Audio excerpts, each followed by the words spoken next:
On August 22nd and 23rd, 2011, a work session was conducted at the Marriott Waikiki Beach Hotel by the Hawaii Office of Planning, Coastal Zone Management Program, and the Hawaii Research Center for Future Studies, with the goal of creating climate change policies for the state of Hawaii. The workshop began with an address by Jim Dater. The participants were then divided into groups and placed into one of 4 scenarios of Hawaii in the year 2060.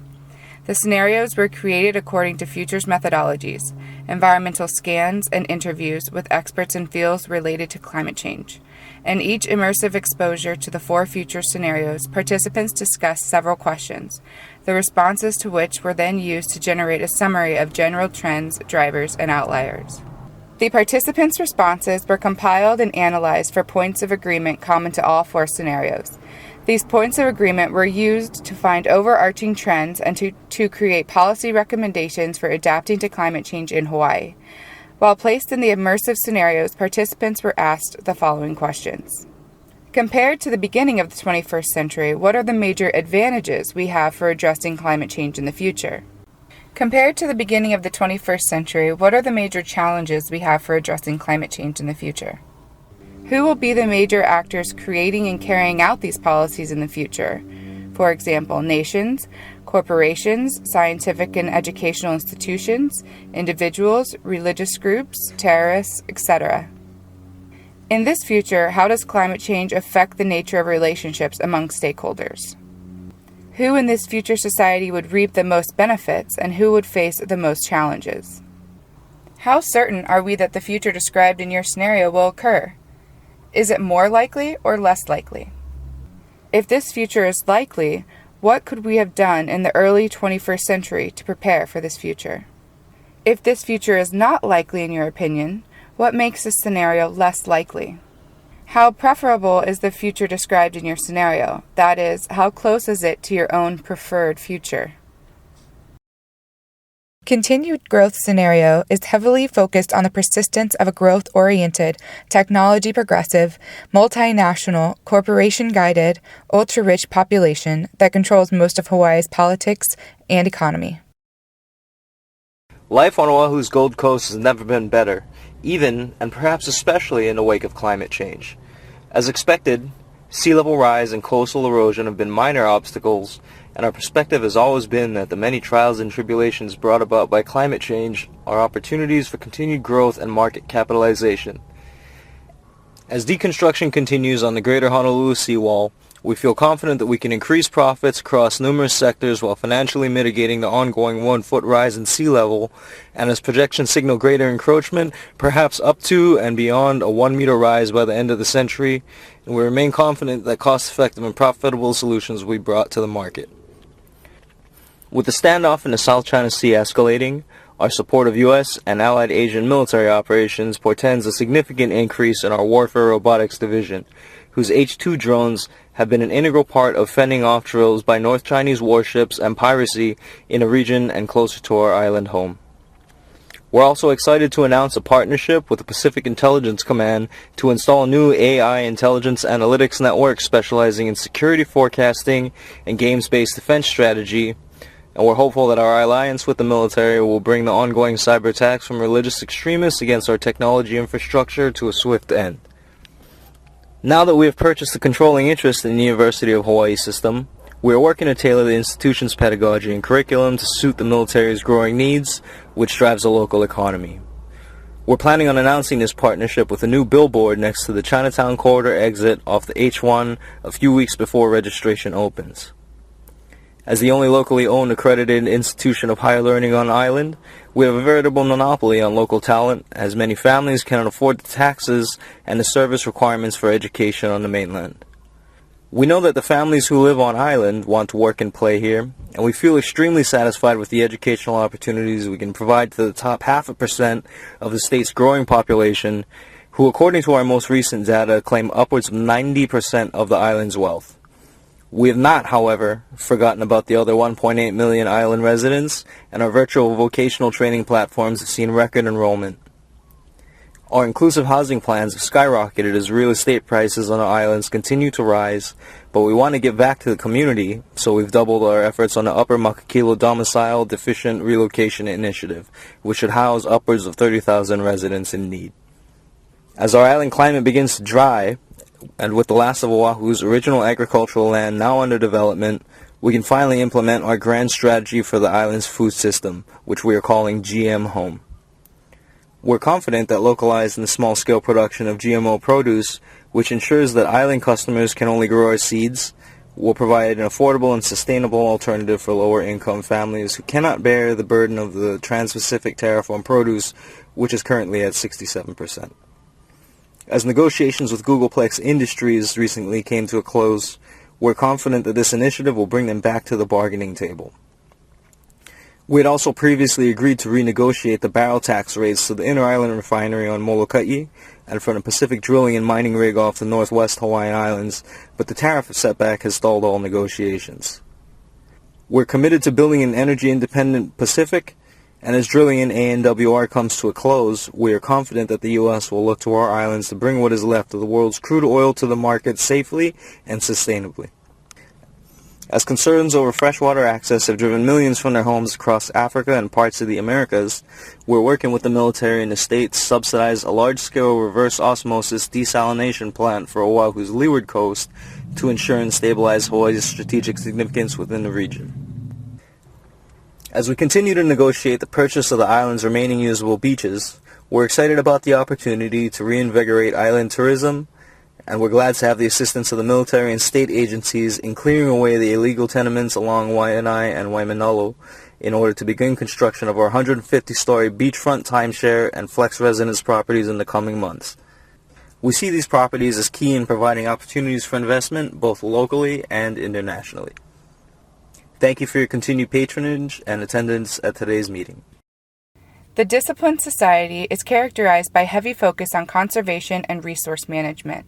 Society guided by a single decision-maker using Confucian ideals.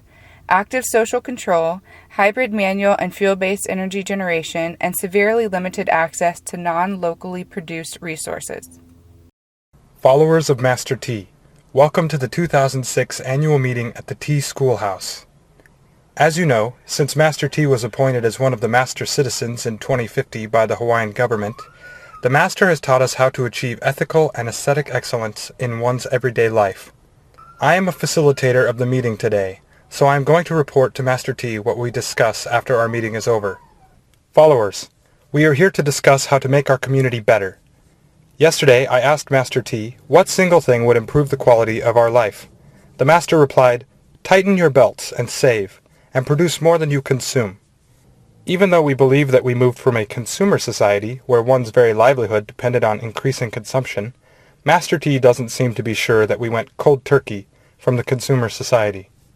Let me remind you of the years of hardship that we went through because some of us still remain in the consumer society. The collapse of the global neoliberal economic system, cheap energy depletion, and the ecological crises of the first half of the 21st century led to mass starvation and huge migrations around the world. Hawaii was not spared from this fate.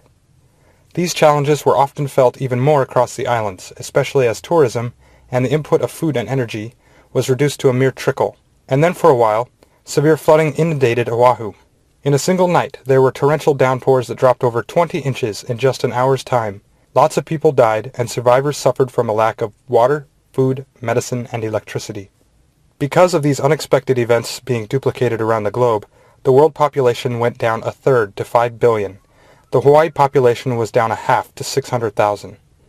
As you well know, all beachfront property became fully submerged due to sea level rise. These tragedies were mainly because of human-induced climate change. The problems facing humanity were very serious, complex, and transnational. No one country could solve them. Thus, a new political governance entity emerged in 2049, called the G20. This new United Nations-esque organization was transformed from the former G8 summit in order to solve transnational energy, environment, and food challenges. The G20 tightly regulated financial systems, which resulted in raising interest rates and taxes. The government of Hawaii is now able, through price incentives, rationing, and other methods, to strongly influence its people's economic behavior. All citizens were issued a resource access card, while corporations doing business in the islands have added ecological debt to their balance sheets. The more a corporation pushes the environment beyond its ability to renew itself, the greater the corporation gets into ecological debt. This provides a clear and tangible incentive for resource conservation. Few people complain about our strong governmental leadership, recognizing that individual and social survival depends on it.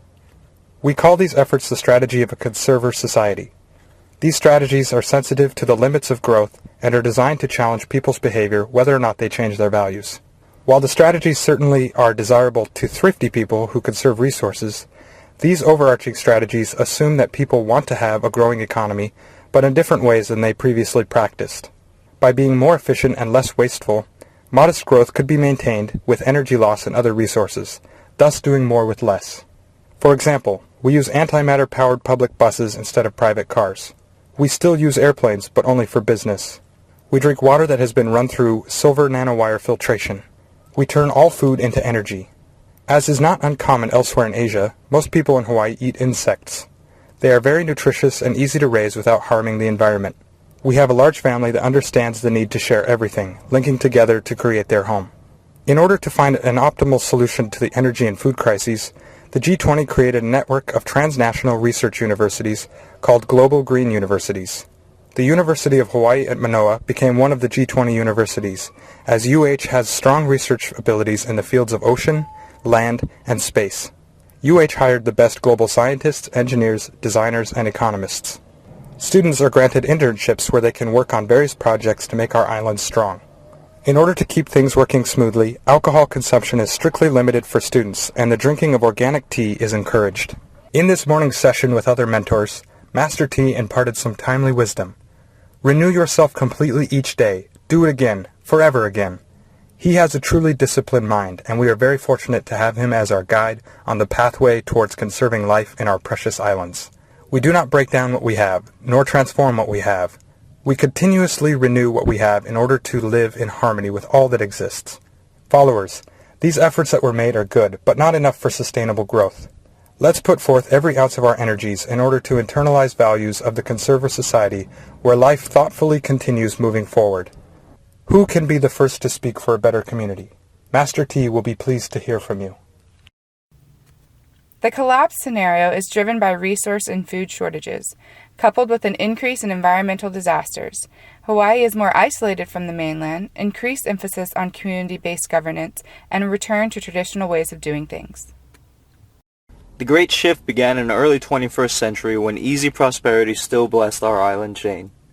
Food and medicine were plentiful, exchange with the outside world was a daily experience, and most members of our island society lived in relative peace and harmony. This all began to change in late 2019. A worldwide economic depression had begun some years earlier, brought on by collective greed and living beyond our ecological means. While war, suffering, poverty, and environmental degradation had become rampant in some areas of the world, Hawaii still enjoyed a relatively good economy and natural environment. But homelessness was on the rise, and the effects of climate change were already beginning to emerge, with our beaches eroding and weather patterns changing. Hurricane Ho'olilo devastated Oahu in 2015, claiming many lives and effectively bringing the economy of Hawaii to a standstill. We realized that while we had created many emergency plans, we had not created any long-term recovery plan for our islands, and the people suffered greatly as a result. At that time, we imported over 80% of our food from outside of our islands and kept no more than a week's supply on hand at any moment. We had always thought aid would be immediate from the outside, but the logistics of transporting sufficient food and medical aid to the island's over 1.5 million residents proved to be extremely difficult in reality. Almost immediately, the people suffered starvation, and looting and crime polluted our communities.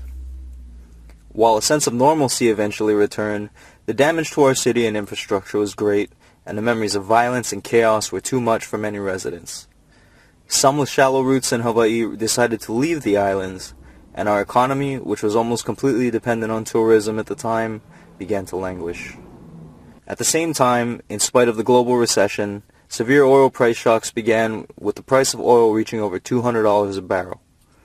The world leaders finally realized that the realities of peak oil had arrived. We had not prepared enough renewable energy resources and technologies to meet the needs of Hawaii's residents.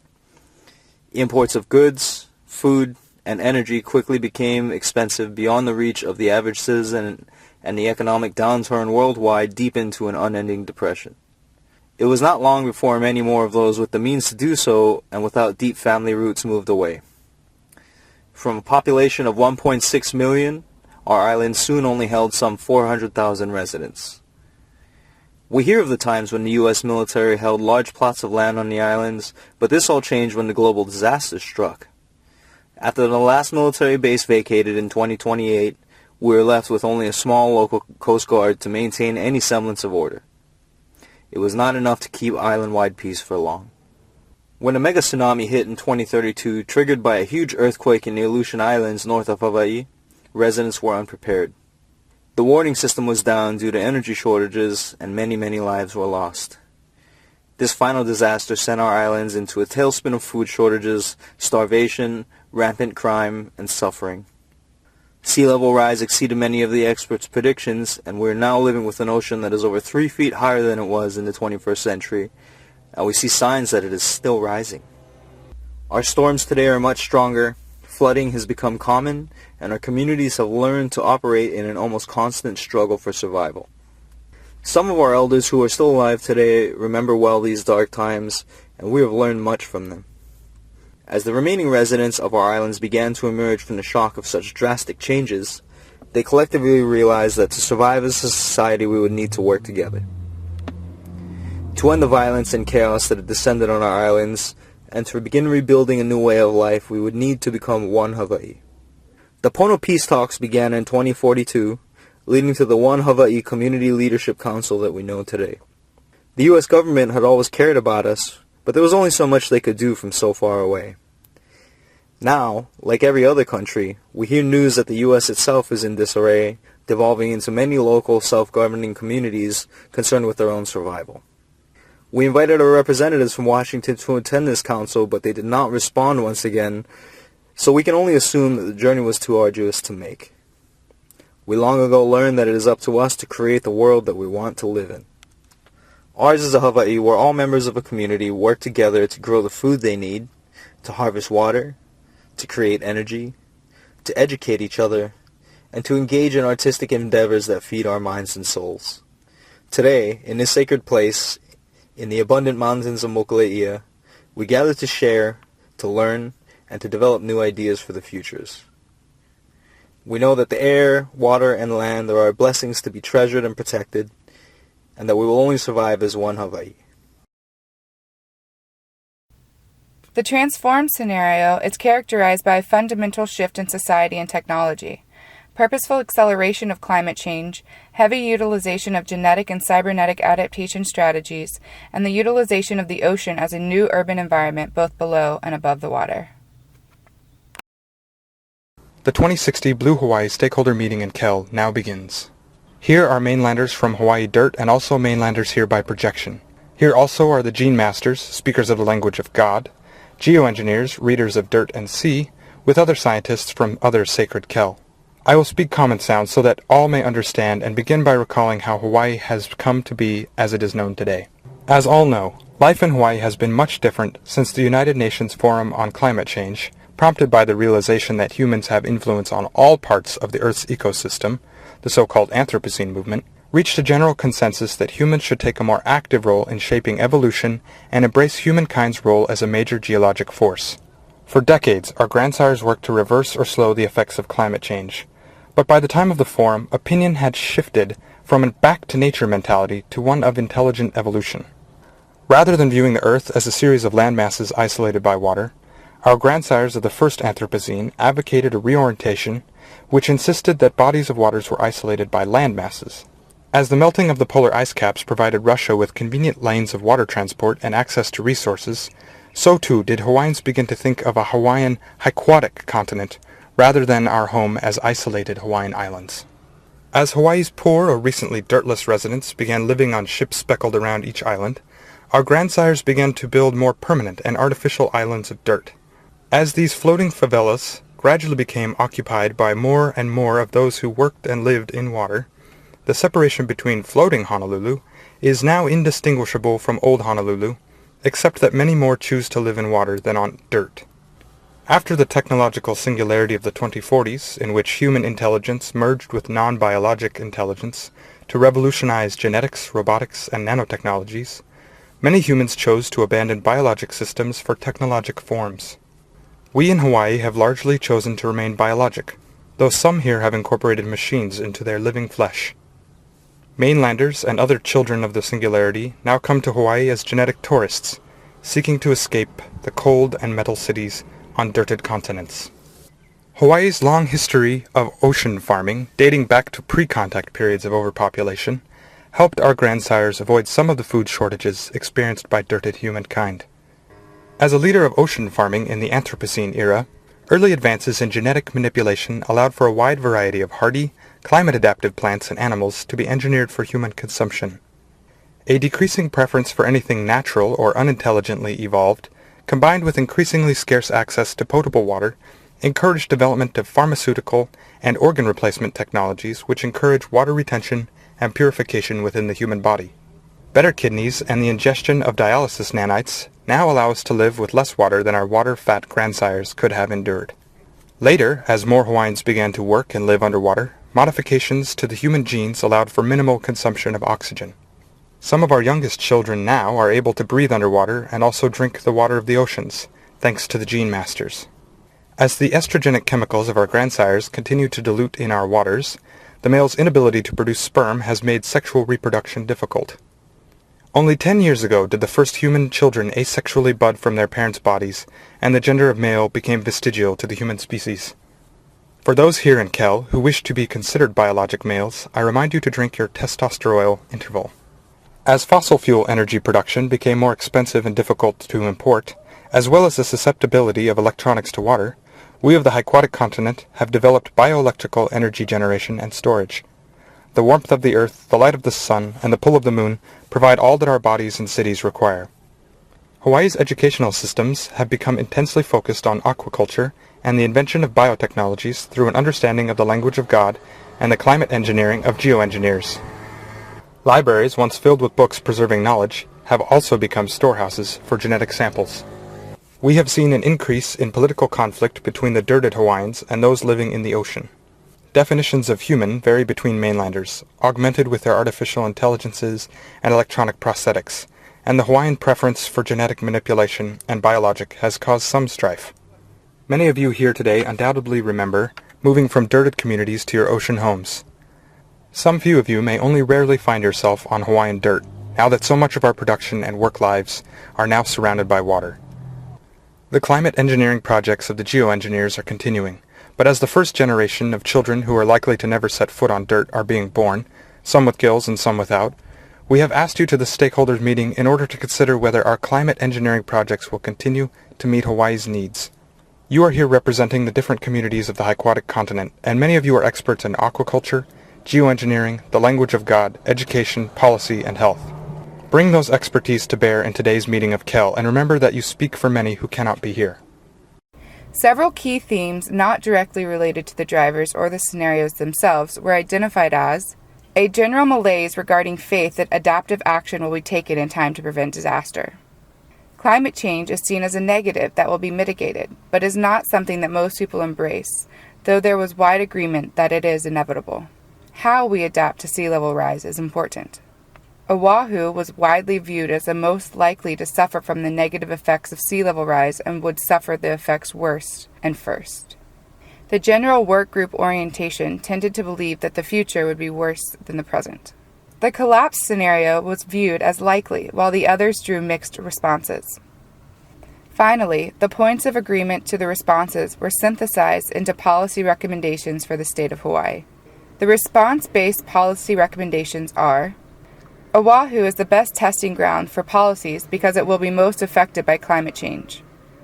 Stop development of critical infrastructures, airports, emergency facilities, oil storage facilities, government buildings, etc., in the inundation zone, and where possible, relocate to outside inundation zone.